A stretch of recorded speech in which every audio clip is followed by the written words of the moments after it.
Il-Prim Ministru Robert Abela għadu ma indikax meta qed jippjana li pajjiżna joħroġ mill-Grey List.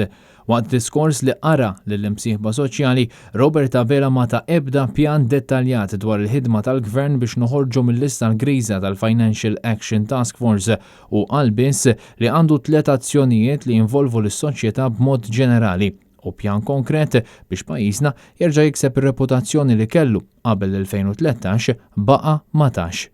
Il-proċess huwa wieħed tekniku u beħsiebna nindirizzawh fuq l-aspett tekniku ma dana kollu se nibqgħu naħdmu sabiex nibqgħu nsaħħu wkoll ir-relazzjonijiet diplomatiċi tagħna.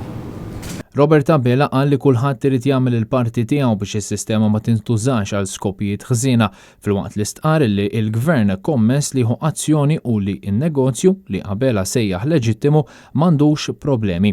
Fl-ebda ħin ma indika li se jkun qed jieħu azzjoni fil-konfront ta' persuni qrib il-Gvern li waslu lil pajjiżna f'din is-sitwazzjoni. Mistoqsi mill-ġurnalisti jekk hux se jiddistanzja ruħu mill-eks Prim Ministru Joseph Muscat, Robert Abela għall-ewwel ħarab milli jwieġeb imbagħad semma l-Panama Papers. Prim Ministru, rridu nkunu onesti ammettejt inti stess ukoll li saru żbalji fil-passat, inti semmejt li mhux biss wara l-2013 imma anke qabel, però rridu nkunu onesti li l-maġġor parti saru fl-aħħar 6-4 snin waslu għal kriżi politika u anke waslu biex inkunu Grey List. Il-kollega saqsik ħanerġa' nsaqsik jiena. Lest li tiddistanzja ruħek b'mod totali minn Joseph Muscat u l-iżbalji li saru taħt it-tmexxija tiegħu? Joseph Muscat ilu ma jiffurmax parti mill-Gvern minn Jannar tal-2020, illum m'għadux aktar membru parlamentari u għaldaqstant dik id-domanda hija diġà mwieġba. Ma naqbilx miegħek meta tgħid il-maġġoranza jew l-minoranza. Saru żbalji sistematiċi għal-medda ta' snin u l-determinazzjoni tiegħi li dawk l-iżbalji tal-passat ngħidu a thing of the past nħarsu l-qudiem biex dak li sar ma jerġax jirrepeti ruħu għalhekk dal-eżerċizzju huwa għodda utli biex il-ħażin kollu li sar f'pajjiżna ma jerġax jirrepeti ruħu. Lesti li tikkondanna l-ħażin li sar taħt it-tmexxija ta' Joseph Muscat, naqbel miegħek m'għadux hemm granted u nirrikonoxxi dak li sar mill-2020.